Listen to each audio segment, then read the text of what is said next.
Western மியூசிக்கில் 7 மோட்ஸ்ன்னு பிரிப்பாங்க. So Ionian, Dorian, Phrygian, Lydian, Mixolydian, Aeolian, லோக்ரேன்னு சொல்லிட்டு. அதில் இந்த 4வது மோட் தான் லிடியன். அது நம்ம கர்நாடிக் மியூசிக்கில் சொல்ல போனால் கல்யாணி ராகம். இப்போ இன்னொரு ரீசன் சொன்னாங்க, ஃபாரினர்ஸ்க்கு கூப்பிடுறதுக்கு லிடியன்ற பேர் ஈஸியாக இருக்கும். உங்கள் பேர்லேருந்து நம்ம ஆரம்பிப்போம் இல்லையா? அதுக்கும் இது இசைக்குமே சம்மந்தம் இருக்கு. நான் அதை சொல்கிறேன்னா என்னன்னு தெரியும்.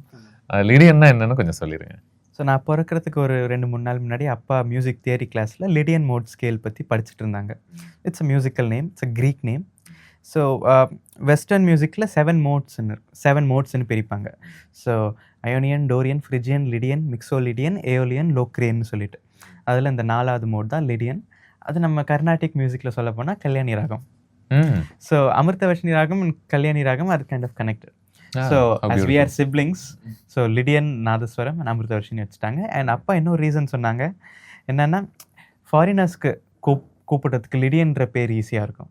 நம்ம எங்கேருந்து வரான் அப்பவே முடிவு பண்ணிட்டாங்க. ஆமாம், அப்படி எப்படி கணக்கு போட்டு வெளிநாட்டுக்குலாம் that's his vision சொல்லலாம், 4C. அண்ட் லிடியன் சொன்னதுக்கப்புறம் இவன் எங்கேருந்து வரான்னு சொன்னோம். அண்ட் ஒரு இன்ஸ்ட்ருமெண்ட்டுக்கு மியூசிக்கலான நேம் நாதம் அண்ட் ஸ்வரம் இருக்கிறது தான் நாதஸ்வரம்.